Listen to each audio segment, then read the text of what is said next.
Guys, ngayon naman guys, ang aming gagawin guys ay bibili na naman ako ng halaman guys sa araw na ito dahil hindi pa rin talaga matapos ang aking pagtatanim dito sa bahay na ito. Dahil nga, ito na, nasubrahan na ang laki ng lawak ng lupa dahil naghanap kami ng malawak. Ngayon naman sobra-sobra. Kaya magtanim na lang ng magtanim araw-araw dahil ang dami ko nang naitanim pero kulang pa rin. So, kailangan natin taniman ng taniman para gumanda ang ating paligid. Hindi lang mga gulay kundi mga halaman. Nakita nyo naman ang aking mga pinagtatanim no. Ngayon lalabas kami ni Makmak at siya yung magdadrive. Husband dito lang muna sa bahay. Bukas alis pala kami. Pupunta kami Angeles, Pampanga. Ito nga, tingnan nyo naman ang aking bahay din ay nagmukha na din garden. Ayan. Garden in the house na talaga. Kami. At bubuksan naman ni husband yung gate.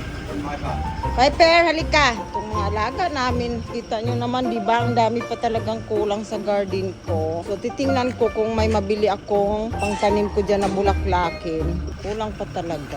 Yan, lalabas muna kami. Kita nyo ang mga palayan dito dahil nga nandito kami sa bukid banda nakatira. Kaya ang view namin is farm. Rice farm. Pero maganda naman kasi pihan Bataan. Ang ayan, ang aking kagaya sa city. Ayan, tingnan nyo ang palayo. Ang iba nga, naani na yan nila eh. Makikita mo sila, nagbibilad na dyan sa kalsada ng mga palay nila. Maganda din pala pag may palay, no? Kasi nakakatikim sila ng sariwang-sariwa na bigas. Hindi ka mag-ano ma? Ayan na nga ang ating update sa kalsada dito sa Philippines guys. Ayan, hindi talaga mawawala yung mga tricycle dyan sa kalsada. Kaya wala na tayong magagawa dito dahil nandito nga tayo sa Pinas. Tricycle is life and motor. Sari-sari together dito. Talagang nandyan na halo-halo. Kaya mabuti na lang din. Nandito na nga kami sa bandang province. Pero ayan pa rin ang mga kaganapan. Bahan! Hindi ko dati siya eh. Nakarating na din kami dito sa bilihan ng mga halaman. Ayan, ang lawak-lawak nito. Bibili lang kayo talaga dyan. Ingay-ingay pa ng mga... Ayan, may kalamansi pa silang tinda, oh. May bunga pa talaga yan. Uy, may nagtitinda na doon, Makmak, oh. Kaya pala huminto yung truck. Makmak, ayun, oh. May juice na. Ayan. Baba ka, di ba? May titinda na din. Oh, ito.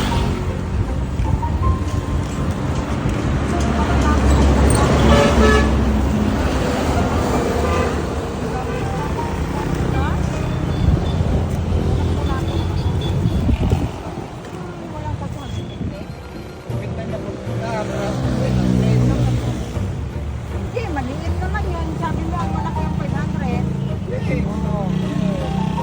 Oh, ito. Pinta niya, may battery. Di pa kaya niya battery. Natandaan kita eh. Bibigyan mo ako ng tip. Sige. Ilang praso ba? Anim nga, anim. Iba.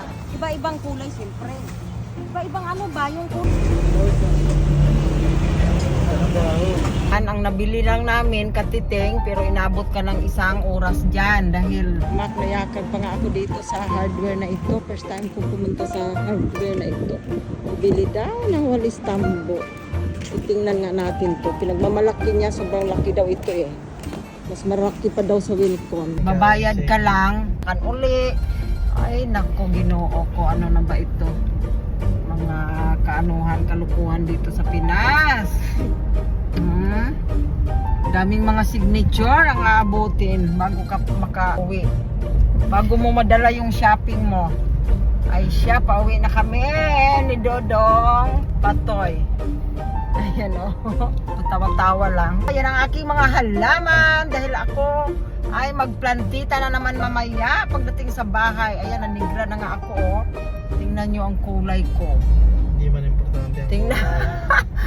Ang kulay ko dito iba sa taas. Pagdating dito sa baba, ayan na. Wala na talaga mga kainday.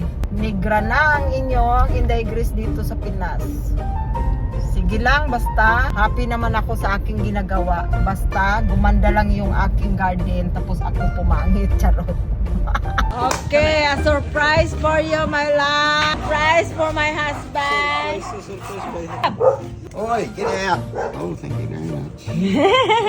Tomatoes for me, plants for Mum, and more stuff in. Tomato. We went to the hardware store anyway. And we went to hardware. The hardware. We put some